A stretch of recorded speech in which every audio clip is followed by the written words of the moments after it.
आनंदे दत्तात्रे देवदेव श्री सर्वज्ञदासोपंत स्वामी महाराज की जय। सब संतन की जय। गो माता की जय। भारत माता की जय। सद्गुरु आनंद स्वामी महाराज की जय। जय जय रघुवीर समर्थ। भगवद्गीतेवरच्या भाष्याला दासोपंत गीतार्णव म्हणतात. गीतार्णव हे नामाभिधान त्यांनी दिले. कारणही तसंच आहे. प्रचंड मोठी टीका, गीतार्णवा एवढी मोठी टीका गीतेवरची इतर कुठे खरोखरच बघायला मिळत नाही. आपण पहिला अध्याय बघतोय गीतार्णवाचा, ज्याच्यामध्ये 997 ओव्या दासोपंतांनी भाष्य करताना लिहिलेल्या आहेत. आपण अजून प्रस्तावनाच बघतोय. पहिल्या अध्यायाचा म्हणजे अर्जुन विषाद योग या अध्यायाचा पहिला श्लोकही अजून भाष्याकरता आलेला नाहीये. ही प्रस्तावना सुरू आहे आणि या प्रस्तावनेमध्ये अगदी प्रथम पासून दासोपंतांनी दास्य भक्तीचा पुरस्कार करताना प्रेम, भक्ती आणि त्यासाठी मनाचा निश्चय याच्यावरती निरूपण केलेलं आहे. हे निरूपण करताना प्रबोधनात्मक मात्र नाहीये की तुम्ही असं करा, तुम्ही तसं करा, तुम्ही असं केलं पाहिजे, असा आविर्भाव, अशी भावना नाहीये. तर ही भावना कशी आहे? तर देवाशी हा संवाद आहे. शैली अशी आहे की हा देवाशी संवाद आहे आणि देवाला ते सांगतात आहे की देवा, प्रेम असं असू दे माझ्या मनातलं, माझ्या मनातला तुझ्या विषयीचा निश्चय या पद्धतीचा असू दे. तो कसा चळू नये, ढळू नये याच्या दृष्टांतासकट ते स्वतःचं आत्मनिवेदनात्मक अशा प्रकारच्या शैलीनं दासोपंत आमच्याशी बोलत आहेत. आपण 82-81 ओव्या बघितल्या होत्या. आज पुढे बघूया. कालच्या शेवटच्या ओवीमध्ये आपण बघितलं होतं, ते म्हणाले प्रीती म्हणजे आवडी. निश्चय आणि भक्ती या दोन्हींच्या अनुषंगानं ते एक एक गोष्ट आम्हाला सांगत पुढे जात आहेत. निश्चयाच्या संदर्भात सांगितलं. आता भक्ती म्हणजे प्रीती म्हणजे नेमकं काय याच्याविषयी सूक्ष्म विवेचन दासोपंत करतात. प्रीती म्हणजे आवडी न सुटे रूपाची गोडी, जीवाची चाड थोडी देवाहून. त्याच्या पुढे प्राणाची करीन ओवाळणी, गुंपले नुगवे मन चरणी, अहंता ममता दोन्ही आदरे सुटलिया, सुटणे ते मरणा समान, प्रीतीचे ऐसे एकपण,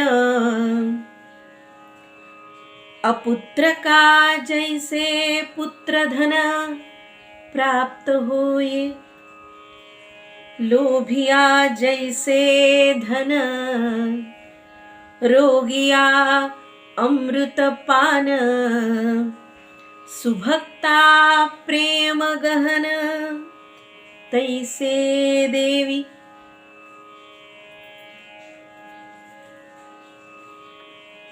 प्रीती म्हणजे आवडी. कशी असावी ही आवड? कशी आहे, कोणत्या प्रकारची आहे, स्तर कोणता आहे, पातळी कोणती आहे, त्याचं वर्णन पुढे ते करतात. ते म्हणतात प्राणाची करीन ओवाळणी. ज्या प्राणावरती हा देह चालतो आहे, माझं जीवन आहे, तो प्राणच तुझ्यावरून ओवाळून टाकीन. तुझ्यावरून माझा प्राण ओवाळून टाकीन. गुंपले नुगवे मन चरणी. तुझ्या चरणावरती, तुझ्या चरण कमलावरती माझं मन इतकं गुंतलं आहे की त्यातून ते बाहेरच येत नाही. न नुगवे न उगवे, त्यातून ते बाहेरच येत नाहीये. ते इतकं गुंतलंय माझं मन तुझ्या चरणापाशी इतकं गुंतलंय की अहंता ममता दोन्ही आदरे सुटलिया. आणि तुझ्या चरणांच्या युगुलामुळं माझ्यातला एक विकाराचं युगल हे नष्ट झालेलं आहे. आदरे सुटलिया, सहजपणानं, आदरयुक्त भावनेनं असा अर्थ नाही, तर आदरे सुटलिया, अगदी तुझ्या चरणात गुंतल्यानं सहजच अहंता आणि ममता या दोन्ही गोष्टी माझ्या सुटून गेल्या. बरं, हे सुटणं कसं आहे? कसं सुटणं आहे म्हणजे सहज. आता आपण काही गोष्टींच्या संदर्भात विचार करताना, वैराग्याचा विचार करताना आपण असं नेहमी म्हणतो की माणसाला स्मशान वैराग्य असतं. कुणी तरणा ताठा गेला की मग फार चुटपुट लागते जीवाला, आणि हे सगळं आयुष्य जीवन हे यक्कष्टित वाटायला लागतं. काही खरं नाही माणसाचं, आज आहोत उद्या नाही. पण त्याची चिता थंड होण्याच्या आत आपले व्यवहार सुरू होतात. व्यवहार कोणताही थांबत नाही. नवे नवे सगळ्या भावबंधांनी आम्ही युक्त असा पूर्ण व्यवहार करायला लागतो. ह्याला वैराग्य म्हणू नये. अहंता ममतेचं जे वैराग्य दासोपंतांनी वर्णिलंय की अहंता ममता सुटले दोन्ही आदरे, याचं जे वर्णन ते करतात आहे, ते कसं सुटणं आहे? तर हे स्मशान वैराग्यासारखं सुटणं नाहीये.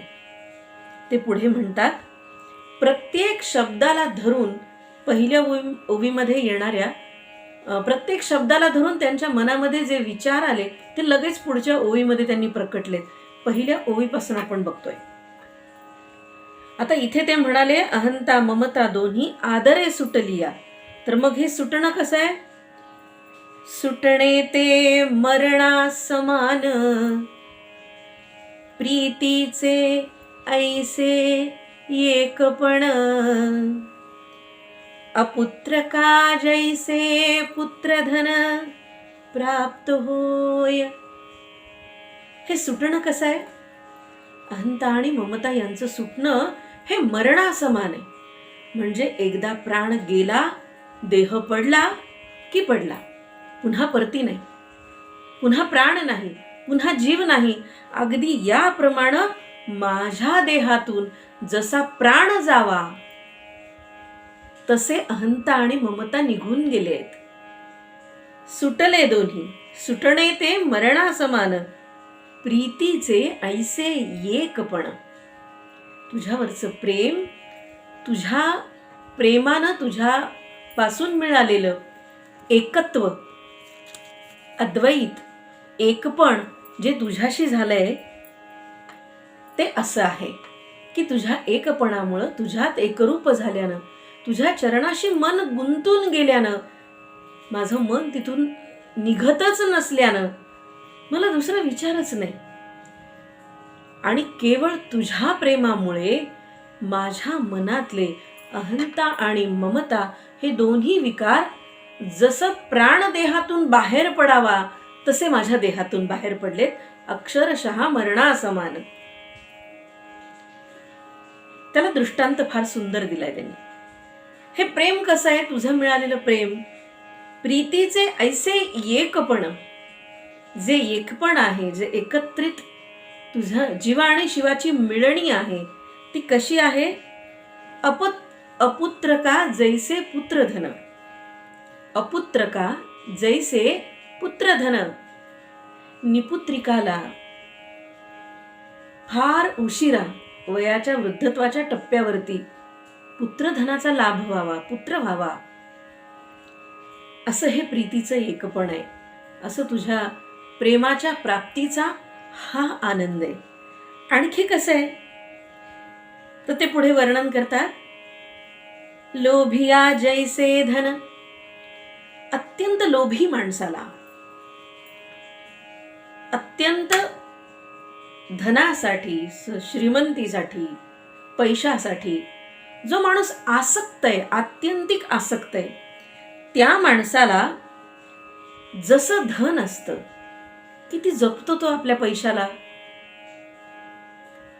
सगळ्याच प्रकारचे म्हणजे पैसा, सोनं, नाणं ह्या सगळ्यांची जपणूक तो अगदी जीवापाड करत असतो.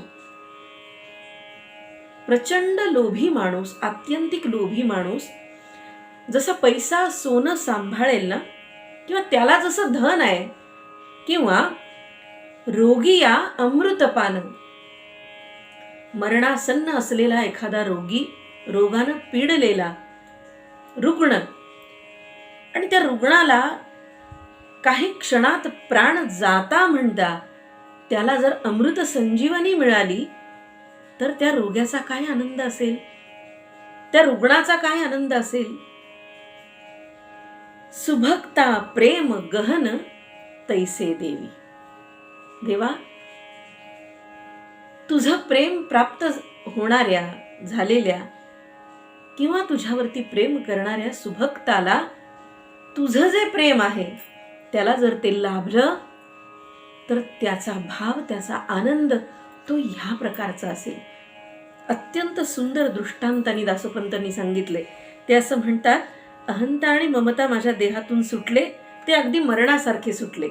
देहातून प्राण जावा तसे ते दोन्ही विकार बाहेर पडले.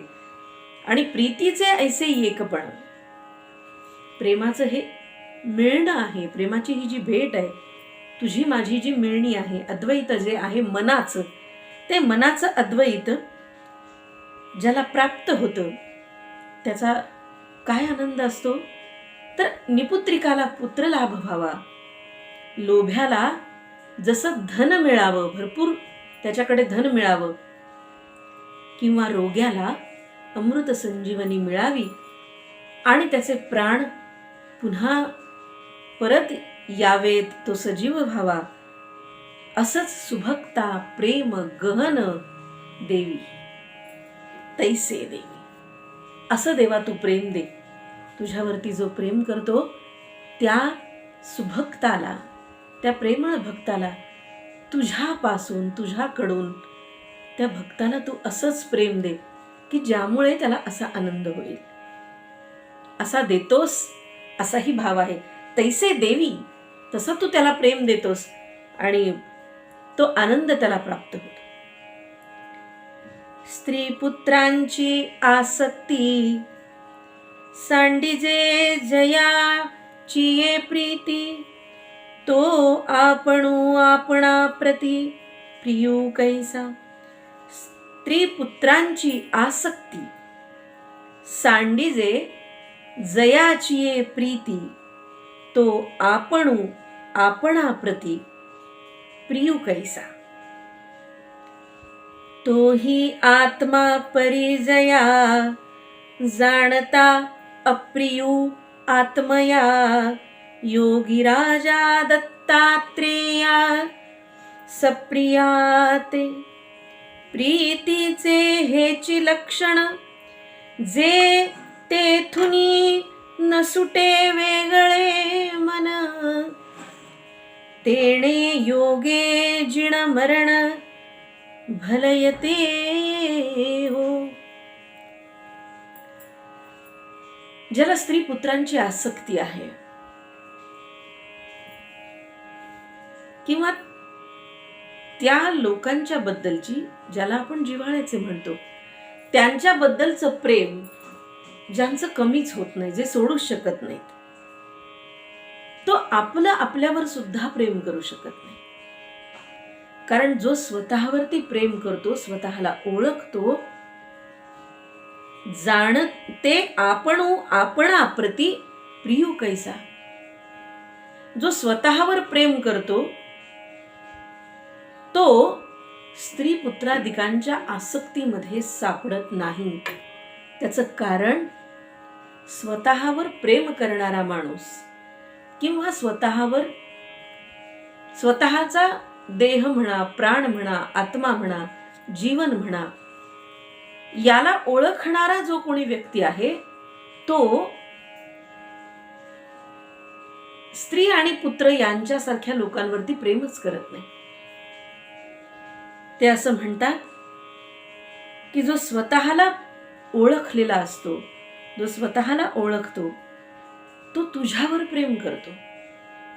आणि जो स्त्री पुत्राधिकांवर प्रेम करतो तो स्वतःवर सुद्धा प्रेम करत नाही, कारण त्यानं स्वतःला ओळखलेलंच नाही. तो ही आत्मा परिजया जाणता अप्रियू आत्मया. जो आत्मा जाणतो पण ज्याला आत्मतत्व कळलेलं नाही, जाणता अप्रियो आत्मया. जो स्वतःवर प्रेम करत नाही तो आत्मा किंवा आत्म या दोन्हीलाही जाणत नाही. योगी राजा दत्तात्रेय सप्रियाते. तुझ्यावरती प्रेम करणाराच माणूस स्वतःवर प्रेम करतो, किंवा स्वतःवर प्रेम करणारा माणूस तुझ्यावर प्रेम करू शकतो, कारण त्यांनी स्वतःला ओळखलेलं असतं. पण जो स्त्री पुत्राधिकांच्या वरती प्रेम करतो तो स्वतःला ओळखूच शकत नाही. तो स्वतःलाही प्रिय नसतो, आणि जो स्वतःला प्रिय नसतो तो स्वतःला ओळखूही शकत नाही. तत्वज्ञानाची जी गंमत आहे ना, पुन्हा पुन्हा त्याच शब्दांच्या कोट्या करून फिरकी घेऊन सांगणं, ह्या पद्धतीने त्यांनी इथं ही गोष्ट सांगितली आहे की आपण खरं म्हणजे स्वतःवर प्रेम करणारा माणूस स्वार्थी असं म्हणतो, पण त्यांनी इथं जो संदर्भ किंवा संगती लावली आहे ती मोठी विलक्षण आहे. ते म्हणतात स्वतःवर प्रेम करणारा माणूस आत्मभान त्याला येतं, तो आत्मयाला जाणतो, आणि आत्मयाला जो जाणतो तो दत्तात्रेयावरती प्रेम करायला लागतो. पण जो आत्मज्ञान प्राप्त करत नाही किंवा स्वतःला जाणत नाही, स्वतःला ओळखत नाही, तो भाबडाच राहतो. तो मग स्त्री पुत्राधिकांच्या वरती प्रेम करतो, स्वतःला ओळखत नाही, आणि जेणेकरून ते स्वतः अप्रिय होतो किंवा तो प्रिय राहत नाही. असं त्यांनी इथे त्याची संगती त्यांनी या ठिकाणी अशी लावली. प्रीतीचे हेची लक्षण हे प्रेमाचं लक्षण आहे. प्रेम कुणावर करावं, कसं करावं, याची फार सुंदर संगती इथे त्यांनी सांगितली. स्त्री पुत्राधिकांच्या वरती प्रेम करणारा स्वतःवर प्रेम करत नाही, स्वतःला तो प्रिय नसतो, म्हणून आत्मभान त्याला येत नाही. आणि जो आत्मभानी नसतो, ज्याला आत्मतत्व कळत नाही, तो देवालाही जाणू शकत नाही.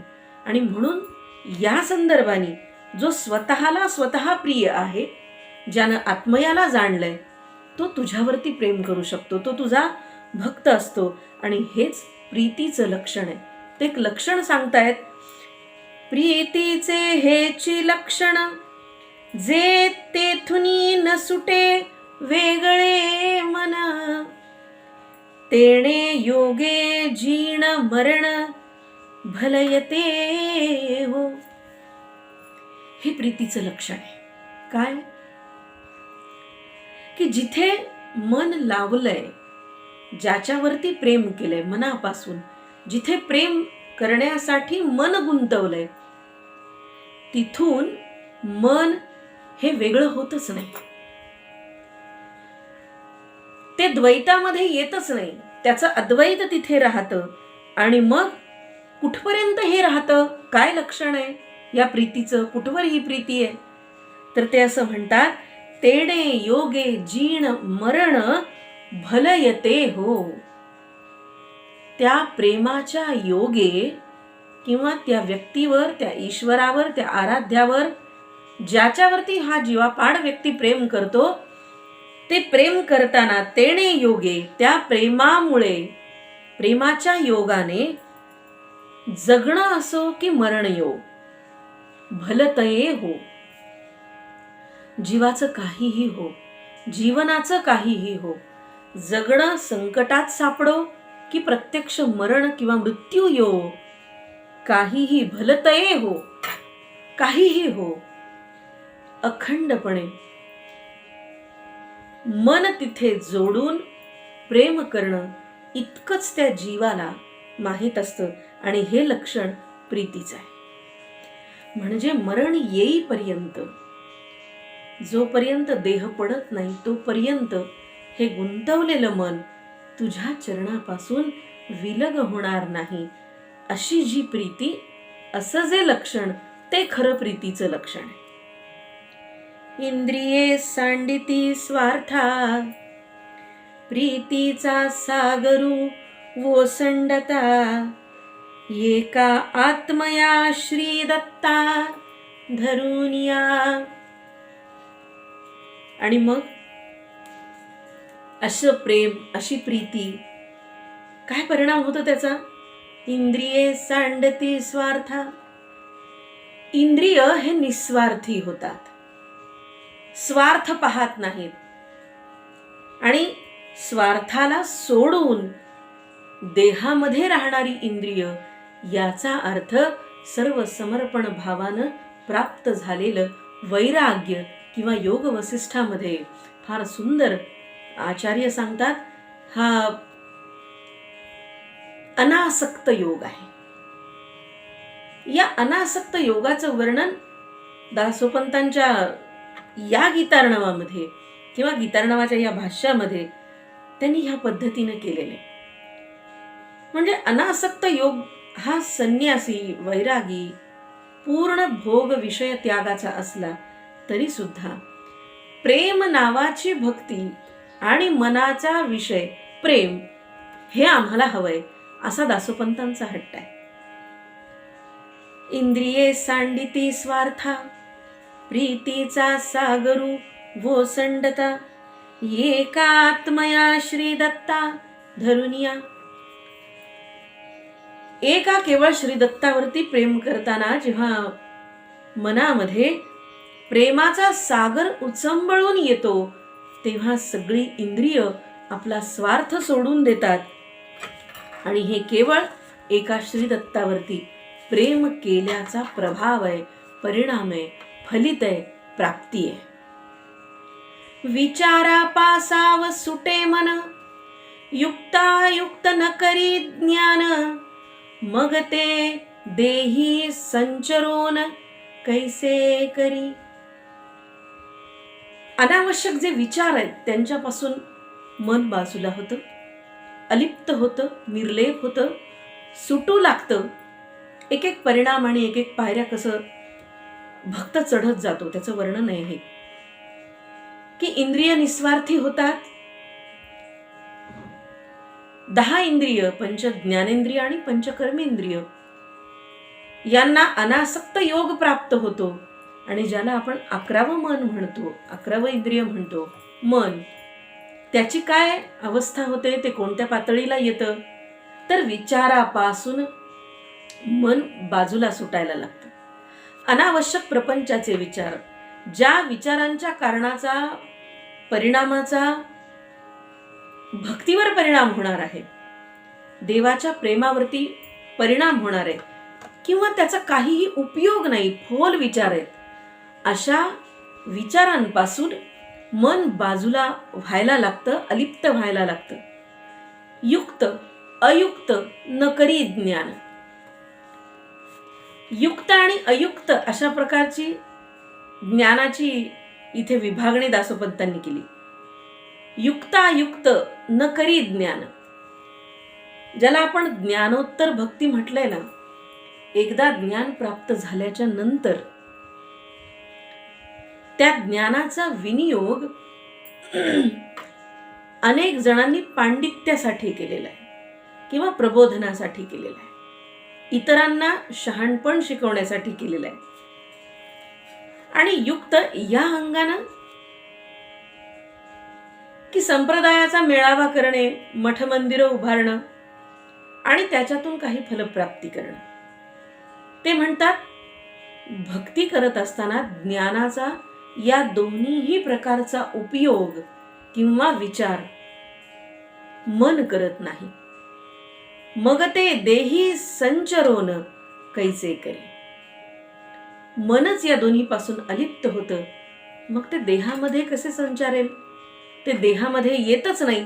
आणि त्यामुळे विचार, ज्याला विकार असं म्हटलंय, आणि युक्तायुक्त ज्ञान हे देहामध्ये संचरून त्याचा विपरीत परिणाम भक्तीवर होणार नाही. मग प्रेम आणि भक्ती कशी करावी? आता इंद्रियांनी निवृत्ती घेतली आहे, इंद्रियांनी स्वार्थ सोडलाय, ती निस्वार्थी झाली आहेत. मन पूर्णपणे विकारांपासून विचारांपासून अलिप्त झालेलं आहे. ध्यानाची अवस्था जेव्हा आपण विपश्यना वाचू लक्षात येतं की खरं म्हणजे ह्याच प्रक्रियेतून जावं लागतं. ते सहज इतकं सोपं नाहीच. मुळी बोलायला सोपं असलं तरी प्रत्यक्ष क्रियेमध्ये प्रक्रियेमध्ये ते प्रचंड कठीण आहे. आणि मग ते असं सांगतात की हे केव्हा येतं, हे सगळं केव्हा होतं, तर पूर्ण प्रेमाने समर्पण करताना. मग त्या देवावरती प्रेम कसं करावं, काय त्याची युक्ती आहे? आता ज्ञानाने जर प्रेम करायचं नाही, ज्ञानाने प्रेम करायचं म्हणजे काय, तर उपचार आहेत, ग्रंथ वाचन आहे, आणि युक्त आणि अयुक्त याचा त्यांनी जो विचार इथे मांडलेला आहे तो खूप खरं म्हणजे प्रगल्भ आणि मोठा विचार आहे, व्यापक विचार आहे. पण सांगण्याचा इथे इतकाच हेतू आत्ता लक्षात घेऊया की ज्ञानाचा विपरीत वापर किंवा पांडित्यासाठी वापर, ज्ञान आणि भक्ती एका ठिकाणी जर नांदत असतील तर भक्ती नेहमी श्रेष्ठ असते, ज्ञान हे गळून पडतं. याच विचारानं ते असं म्हणतात की विचारापासावं सुटे मन, युक्तायुक्त न करी ज्ञान, मग ते देही संचरोन कैसे करी. आणि हे सगळं मनामध्ये विकार येत नाहीत, मनामध्ये पांडित्य, ज्ञान, त्याचा युक्तायुक्त विनियोग ह्या गोष्टी संचरत नाहीत, आणि त्यामुळं देहामध्ये त्या न संचारल्याने त्याचा बाह्य परिणाम, त्याचं प्राकट्य, त्याचं प्रकटीकरण होणारच नाही. उच्चे घोषे प्रगर्जन, शरीरे करी नर्तन, तेणे आनंदे मन बुडोनी जाय. विचारापासून मन बाजूला झालं, ज्ञान विज्ञान त्याचा विनियोग, युक्त अयुक्त ह्यापासून बुद्धी बाजूला झाली आहे, मन बाजूला झालंय. आणि मग प्रेम मी कसं करतो किंवा प्रेमाने काय अभिव्यक्ती त्यांनी त्याची सांगितली आहे, ते असं म्हणतात, उच्चे घोषे प्रगर्जन, पुंडलिक वरदा हरी विठ्ठल, श्री ज्ञानदेव तुकाराम, पंढरीनाथ महाराज की जय. विठ्ठल विठ्ठल विठ्ठल विठ्ठल विठ्ठल विठ्ठल विठ्ठल. ही गर्जना जेव्हा वारकरी करतात ना, किंवा समूहाने भजन करताना उच्च घोषामध्ये देवनामाची, नामस्मरणाची जी गर्जना होते त्याचा आनंद खरं म्हणजे शब्दात सांगताच येत नाही. तो आपल्या आपण अनुभूतीचा विषय आहे, आणि तो अनुभूतीचा विषय प्रेमाच्या देवाच्या साठीचा आहे. आणि म्हणून आता दासोपंत सांगतायत की हे प्रेम कसं माझं व्यक्त होतं, अभिव्यक्त होतं. उच्चे घोषे प्रगर्जन, उच्च घोष, मोठ्यांनी देवाच्या नामाचा घोष, गर्जना, प्रगर्जना, नुसती गर्जना सुद्धा नाही, प्रगर्जना असं म्हटलंय त्यांनी. शरीरे करी नर्तन, देह भानावर नाहीये, देह देहावरच नाहीये, आणि मग त्याचं भान गेलेलं आहे, पण अत्यंत देवाच्या प्रेमासाठी, देवाच्या प्रेमात आनंदाने शरीर नर्तन करत आहे. आणि त्या एकूणच प्रगर्जन आणि नर्तन या दोन्हींच्या आनंदात मन पूर्णपणे बुडून गेलेलं आहे.